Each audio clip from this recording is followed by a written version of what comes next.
listening to the Hold Your Point podcast, a platform dedicated to discussing millennial culture and experience through a Christian lens, redefining who we are with cultural excellence and as children of the Most High, cultivating thought-provoking discussion and spreading the word of God with love. Hold your point.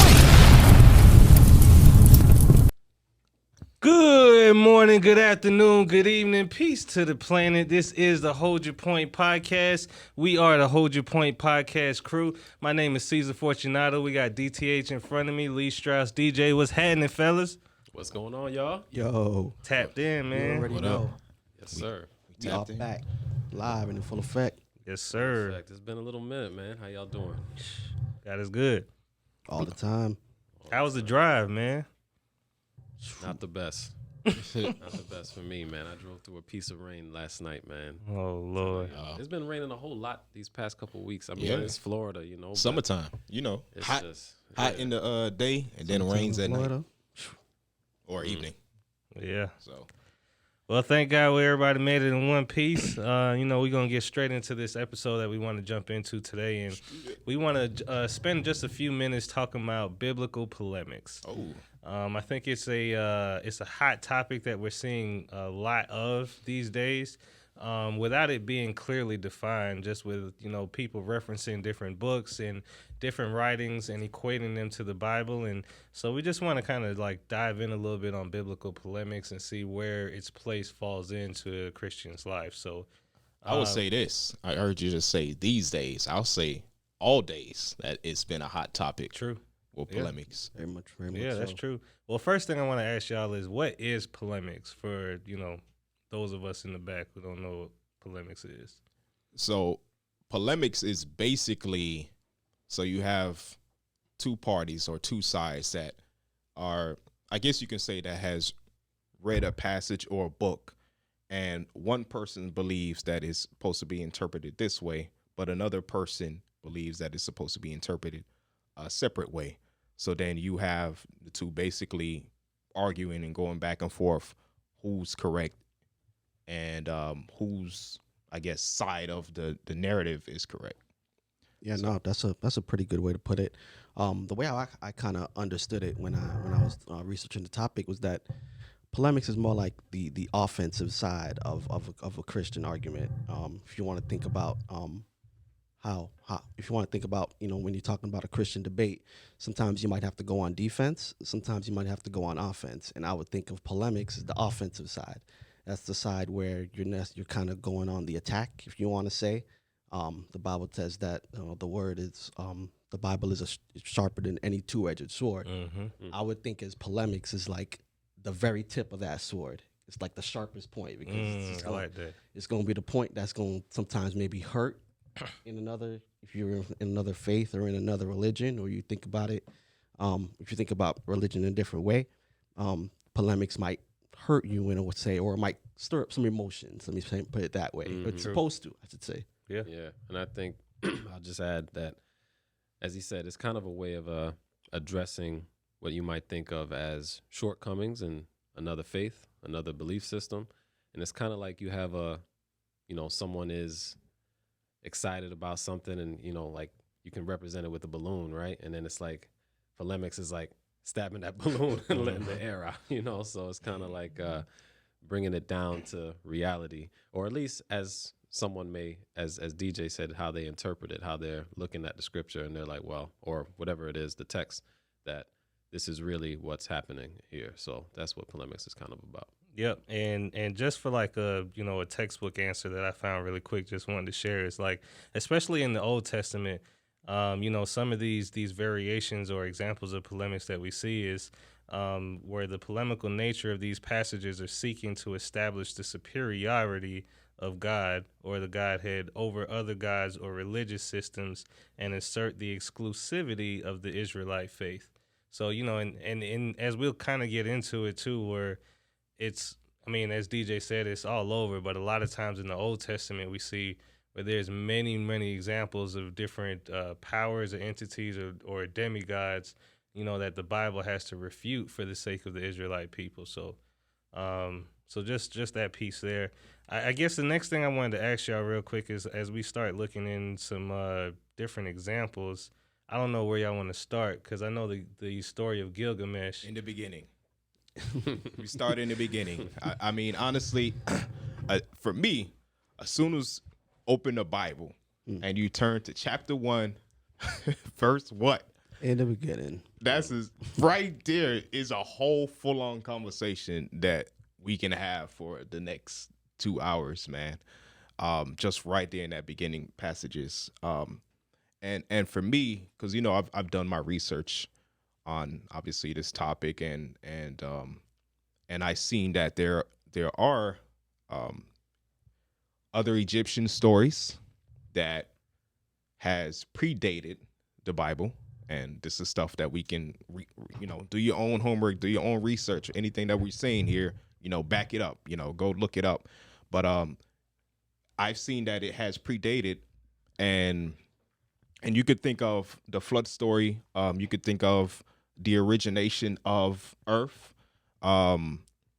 There's tons of stories, even some stories. The Mosaic Law, like there's actually a story that an Egyptian story that actually talks about the different, like the tooth for a tooth, eye for an eye type of laws. So I mean, there's a bunch of other stories out there. But one of the stories that I kind of wanted to touch on, as I mentioned, Genesis 1 verse 1, is a story of Inume Elish. Hopefully I'm saying that correctly. Say it again. Elish? Inume All right. Elish. Ooh, all right. Come on now, say it with my chest now. Let's go. But so that's kind of the story I wanted to touch on, and like I said, do your own research out there. Look up this story for yourself. Of course. But I'll kind of sum it up as quick as possible, right? If it's okay with everybody. Go for it. All right, cool. Do you think? So Tiamat was okay. So there was a disagreement and with some demigods, right? It was a few of them. So there was higher gods and there was a lower god. So basically Tiamat got into it with another god, which his name was, I think is Murdoch, right? So they ended up going into war. And now Tiamat is known for she has different names, right? So one of her names is Deep, right? Like waters, right? Deep Bitter. waters. Is it bitter? Bitter water, something like that? Salt water. Yeah. So that was one of her names. And then when she went into war, she was known as a creator of creatures, right? More so dragons. That was what she was mainly known for. So she and Murdoch ended up going to war, but then she got defeated, right? She got defeated in the war, and in the story it actually says how he divided her body and it became the waters, right? Now, one thing that I did want to kind of touch on, I did want to kind of read the Genesis, and then I was going to touch on another point here. So Genesis 1:1, we'll just go ahead and okay. So in the beginning, God created the heavens and the earth was waste and void, and darkness was upon the face of the deep, and the Spirit of God moved upon the face of the waters, right? So now in verse 2, we seen deep. As we can see, deep is mentioned there in verse 2. Now, the Bible is so deep and so intricate, man. Like, bro, because we have to realize the Bible, first of all, the Bible was translated from Hebrews to English, right? So there's already a Lost in translation. a loss in translation. There's already interpretation. So we're trying to interpret twice the Bible. But in terms of the word deep, if you look it up, what the Hebrew word for that is tiham. Right? It's tiham. And tiham is also in relation with Tiamat. Right? Look this stuff up. So it's in relation. So when you plug that in, So my bad.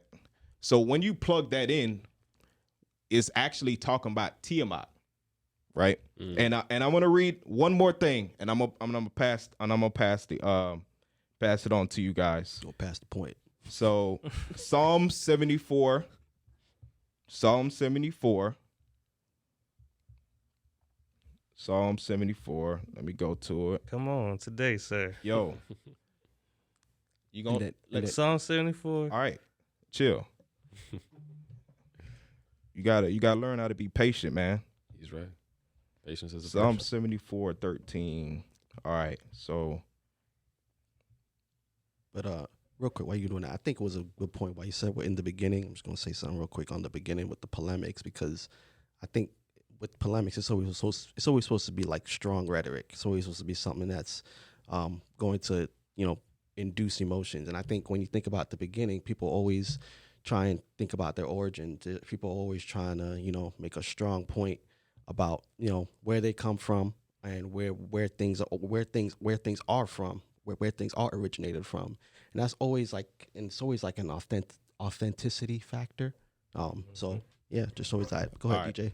yeah, no problem. So Psalm 74:13 is actually in 14. So it says, "It was you who split open the sea by your power. You broke the heads of the monster in the waters.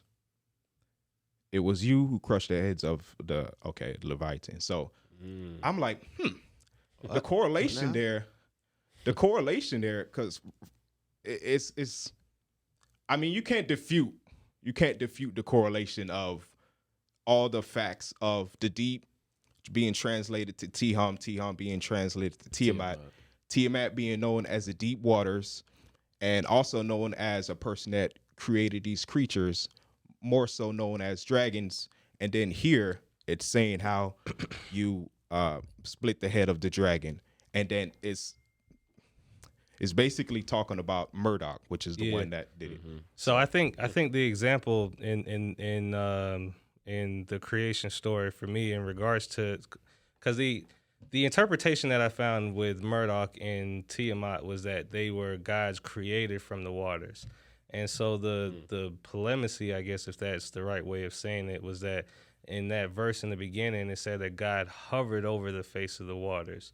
So you had these two demigods who were born of the waters, but then the Godhead hovers over the place where they were born. So I think that's a good illustration of, that example of polemics.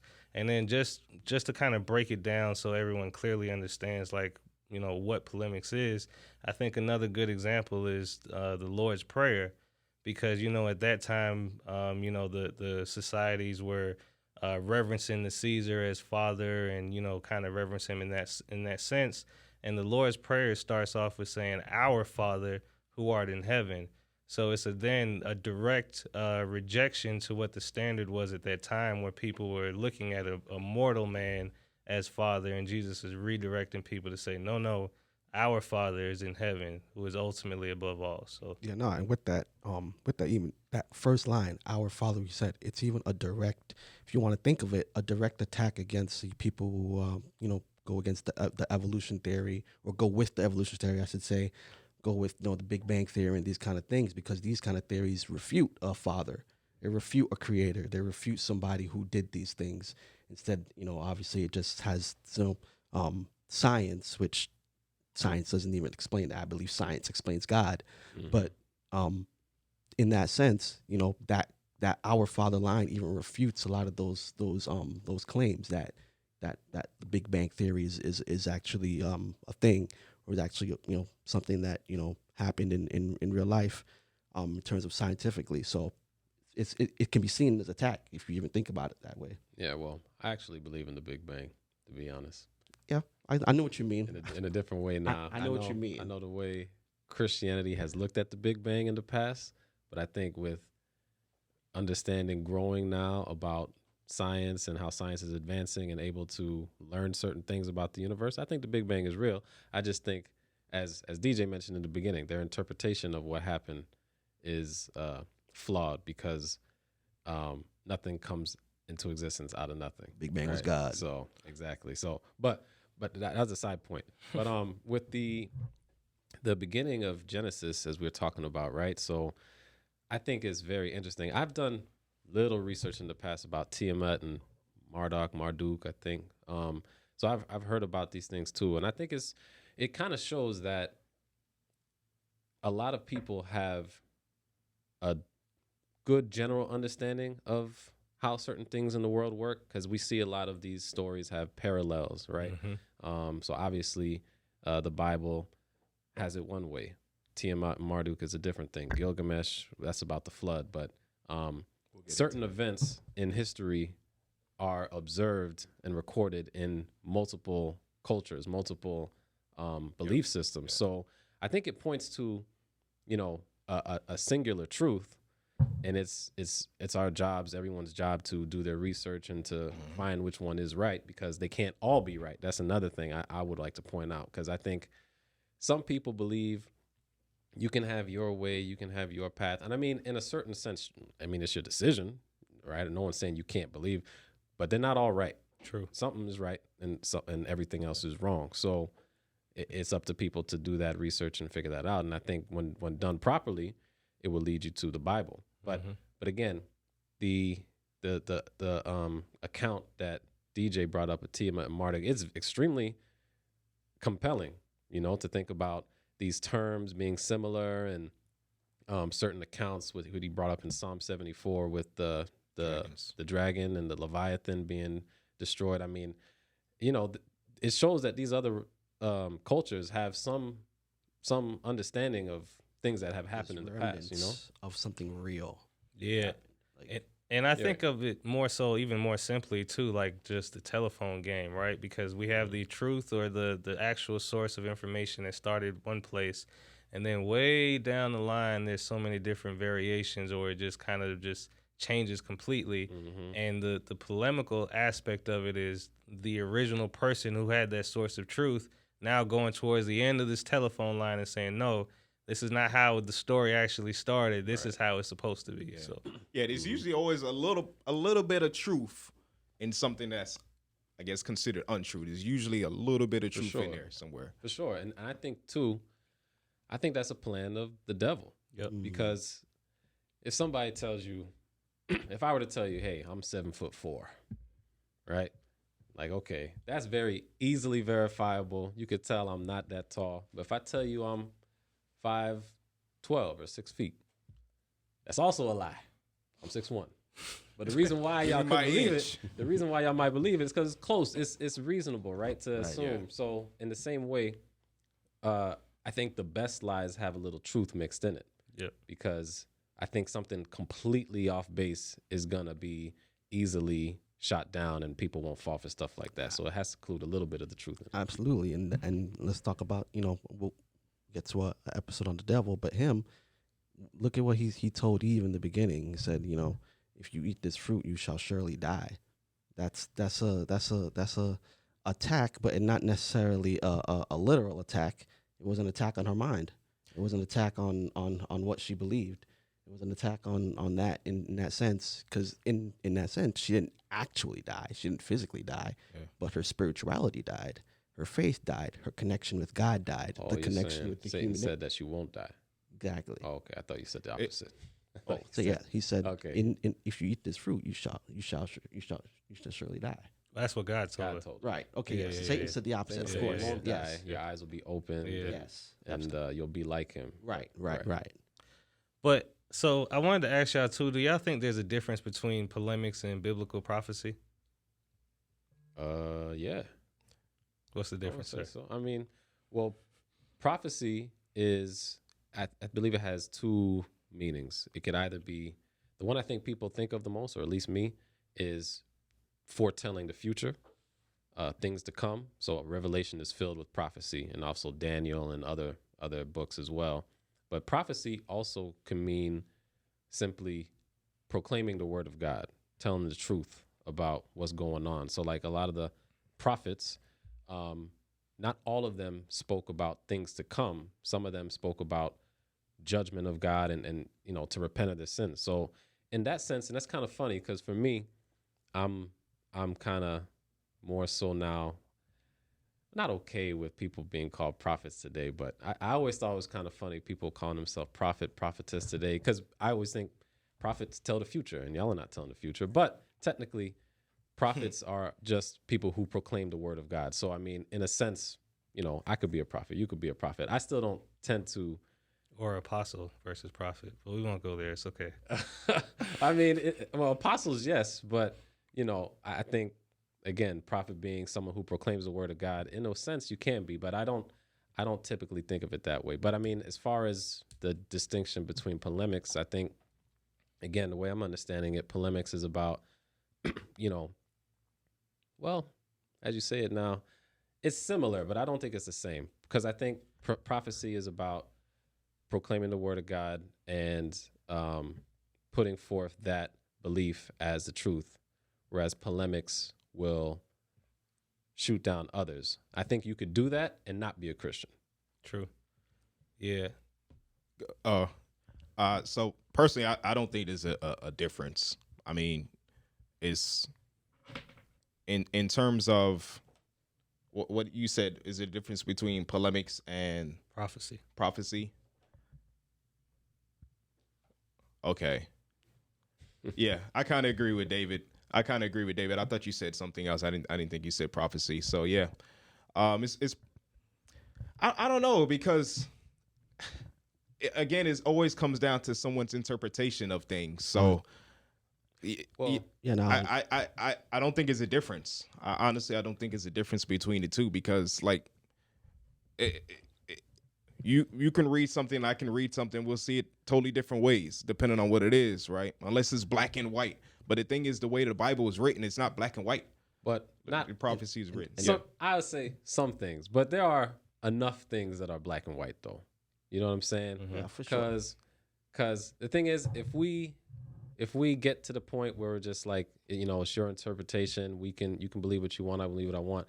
I don't think that ultimately helps anybody in the end, because I believe there is a singular truth, and if people are not on their way, they're going to be lost. They're going to be led astray. So 100%. there has to be a way that we can study certain things and come to a reasonably Common understanding. Yeah, common understanding. Because if it's just your way, my way, then it's the wild, wild west. And then now all of truth becomes relative, and relativism is a thing that's very popular. I mean, probably always, but increasingly more so now, is that people believe, look, you have what you want to do, I have what I want to do. You know, some people believe there's only two sexes, male and female. People believe today that there are Hundreds. dozens, right? So which one's right? They can't both be right. You know what I'm saying? That's just an example of like people saying your interpretation it doesn't matter. No, it does matter. Certain things matter. Now, to DJ's point, there's a lot of the Bible that can be very difficult to understand, and there's not all of it do I understand at this point. But I do think with careful study between yourself and others who are also learned, you know, in the Word, certain things can be agreed upon, which is why, you know, there are certain sects within Christianity. Now, that's another point there, that there are different beliefs. There's Church of God Seventh Day, there's Catholicism, there's Jehovah's Witness. All these are under the umbrella of Christianity today, even if I don't believe the others are right. But, you know, it can be difficult to do that, but I think we have to work on understanding the word. And again, I'll bring up that word again, exegesis. I think that's the thing that can help a lot, because, and I'll just finish with this, you know, there's people out there who believe that, you know, Jesus was for homosexuality and things like that. Like they used this example of him calling Lazarus. He said, Lazarus, come out.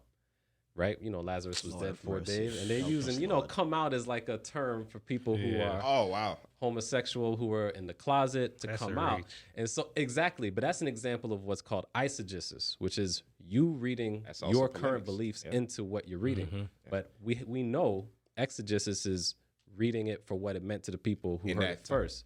And and I think if we come with that approach, we can get to the common understanding that people need. Yeah, no, I'll get in here real quick. When it comes to that point, and especially in terms of the question, is prophecy and polemics a lot of the same thing. And I was going to say it all depends on your viewpoint a lot of times. It all depends on which side of the argument you're on. It depends on True. which part you're on. But then, with that said, there is a truth. There is one truth. And I do agree with what DTH is saying, that there is one singular truth a lot of times, and many times. Sometimes there is some gray, or some things that are I would say, more difficult to understand. And what we have to understand here is what we're breaking down here to the audience and to everybody is what people would describe as steak to a Christian. This is not typical topics that Christian people talk This about. ain't the infamous episode. Yeah, on a day-to-day basis. You said this is steak? This the steak. Stir line. Yeah, this ain't milk. This ain't A5. Yeah, this ain't the Similac behind your ears, nothing like that. You know what I'm saying? This is a tough topic to talk about. But what David just and hold on. go ahead. Yeah, and it's not just that it's difficult to talk about. It's that sometimes coming to that singular truth is difficult. Yeah. And it gets to that point where I remember there was a analogy. There's something that they talk about where somebody drew like a figure on the ground. I think you've mentioned this before, DTH, where they drew a figure. It's supposed to be a 6, and then somebody else comes around and they think it's a 9. They're looking at the opposite side. They're looking at it from the opposite side. But I like the point that whoever originally drew that is the person that it's what it really is. It's not a 9. It's a 6, and that's where I think this polemics topic comes in really handy because we're getting into a lot of the origins of things. We're getting into a lot of the things where people are coming into the authenticity of a lot of things. And that's where it comes to prophecy or polemics. You have to, 1, decide if it's true. 2, decide like if it's from God. And also, there's if it's an attack, you might have to consider yourself which side of the aisle you're on. Yeah, and I think even to polemics to prophecy, real quick, the difference, I think, sometimes prophecy has to kick over the table of whatever polemics has in just to give you that absolute truth, because, it might be in the way. And I think like another good example of that is like, Jeremiah and, even with the prophets of Balaam, like in one example, he said already from before they even started, like, he knew what his God was able to do, which is, very short-lived prophecy, but he knew it was going to happen. But then at the same time, it was refuting the belief system of these false gods that they had. So I think sometimes if the incorrect view is in the way, prophecy is not going to steer around it. Like, it'll go straight through it if it needs to, just to make sure that everyone is clear on like what to expect and what's going to happen. So, yeah, definitely. I just wanted to kind of pivot back to what we was talking about with the creation story. I know you kind of brought that up a little bit. I know you was talking about Gilgamesh, right? mm-hmm. And so kind of I guess kind of a breakdown on that story. So this was another Egyptian story about demigods in which they decided to create lesser gods, right? They decided to create these lesser gods to do these remedial tasks that needed to be done, in which they did do it. And one of the demigods actually sacrificed himself, right?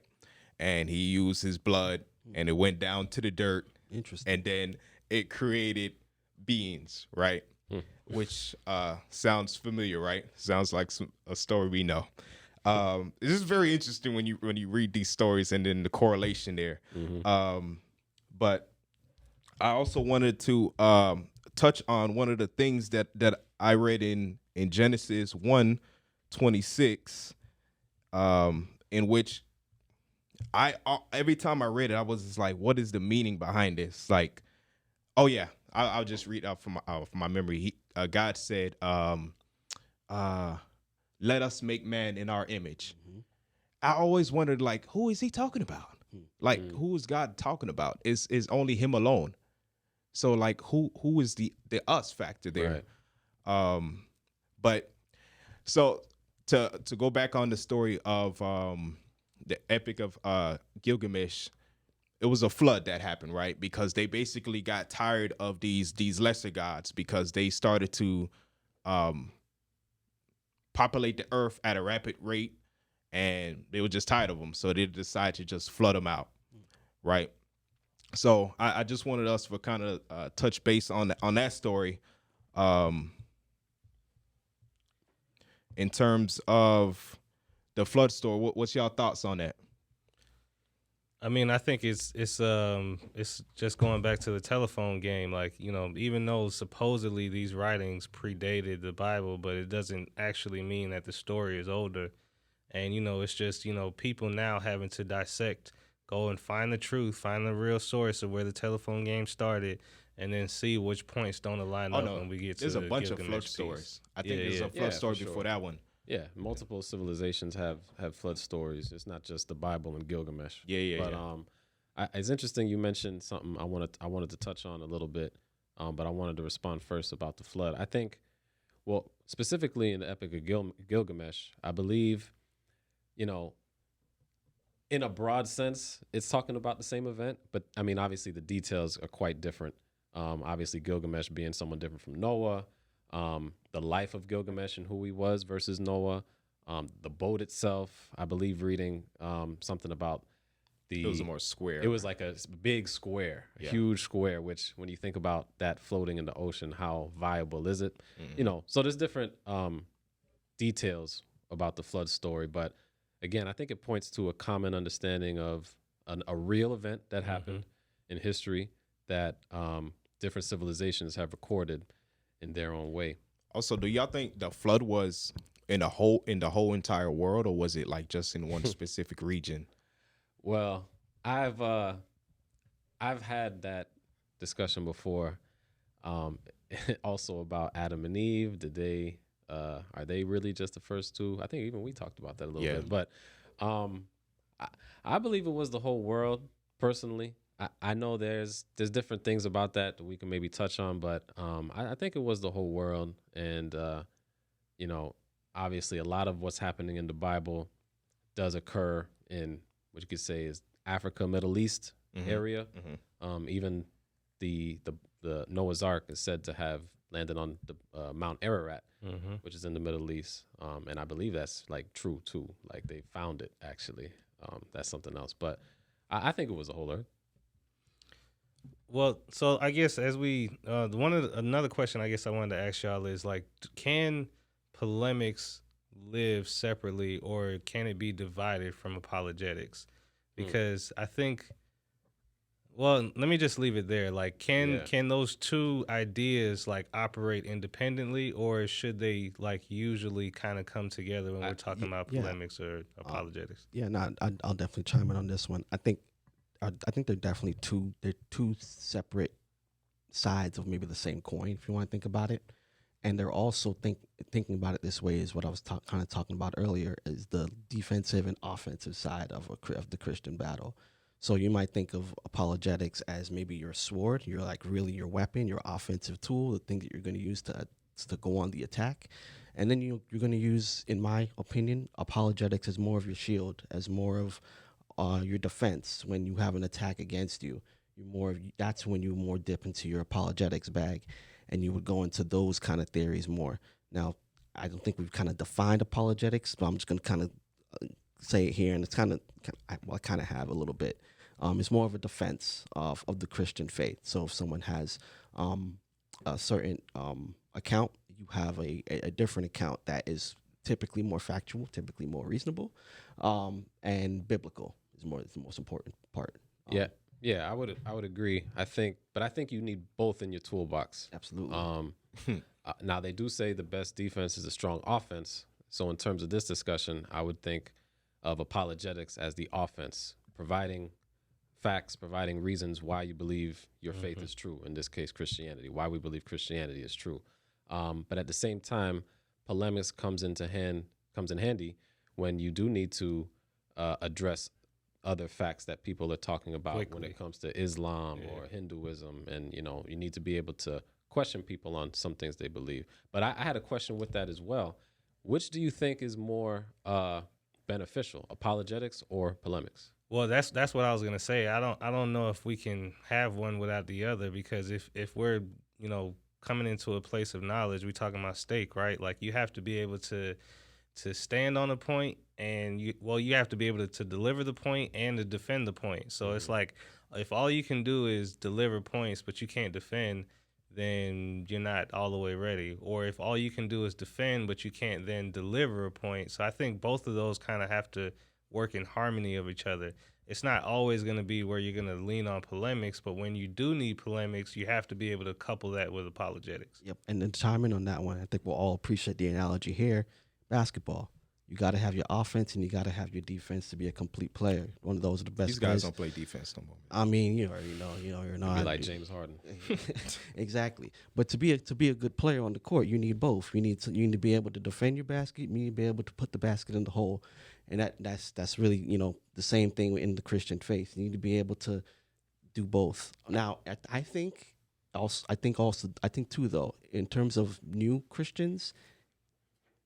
Like basketball, they should learn their defense first and then their offense. Facts. That's just me. But Learn their defense and then learn the offense. everybody wants to shoot nowadays first. I mean, it depends, but You gotta learn your defense first. Either way, you got to be a two-way player. Agreed. Go ahead, my bad. But Go ahead, DJ. in terms of what? Just in terms of just like the Bible itself, or like different religions? Are we talking about everything? Because in order to have a good defense, you got to know you got to know what the other side is about too. Because Yes. how are you going to be able to defend? That's why sometimes I choose not to speak on another person's religion, because I don't really know their religion like that. Yeah, I hear you. Yeah, you can't even get into polemics unless you know a little bit about like what's going on the other side, to then say, well, this isn't actual, it should be this. So. Yeah. And honestly, for a person to be willing to study another man's religion, my hat is off to that person, because that is showing enough dignity to be like, you know what, I'll put in the time and I'll research your religion so then I can have more of an education. Absolutely. So Absolutely. that's the way I look at it. Yeah, and shout out to the Urban Bible Scholar, man. We were supposed to have him on for this episode, and we couldn't make it happen all the way. But he's definitely kind of inspired us just a little bit on the topic of polemics. So shout out to the Urban Bible Scholar. But I think even to your point though, like it is something like you have to be well rounded. Like you can't just be in the 6 foot part of the pool on the Bible, but then you can't you don't know any science, like you don't know anything that's happening in the world to kind of make yourself well-rounded, because everybody can't speak to the Bible. Like you have to be able to pull in different factors and then tie it together to make it make sense. 100%. And that's something I wanted to ask is quickly, do y'all think that apologetics or polemics does it take away from people's faith? Because I think a lot of it is, okay, here are the facts. This is what happened. This is, what's going on. And then sometimes faith is more so, again, it's a spiritual factor, right? Not so much just straight facts. Because again, apologetics especially is, here's why the crucifixion and resurrection of Christ really happened, XYZ, not because I feel it, you know what I mean? Right. So do you think that can, too much of it can take, lead you, weaken your faith? Here's my point to that. I think it is important, and it's a very good topic to talk about. But my draw line is where it comes to salvation. I don't think you need to know a bunch of apologetics and polemics to be saved. It's good to know. It's good to be versed in these things, to be able to defend your faith when somebody has an actual question for you, instead of saying pray or faith, which is not a bad thing to say, but in most cases people want more than that, or in a lot of cases I should say people want more than that.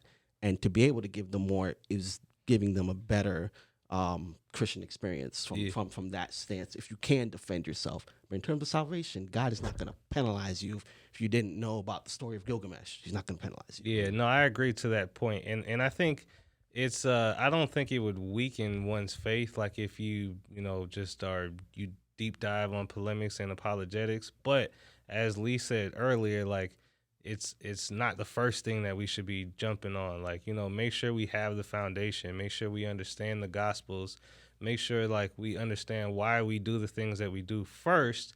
And then once you have that foundation, then you can deep dive, because once you go to deep diving and you don't have an anchor, then you'll find yourself out in some deep waters, and now it's like you're in the black magic, and it's like, wait a minute, how did I get here? Like, you know what I'm saying? So I have one more thing I wanted to mention, because we mentioned this earlier.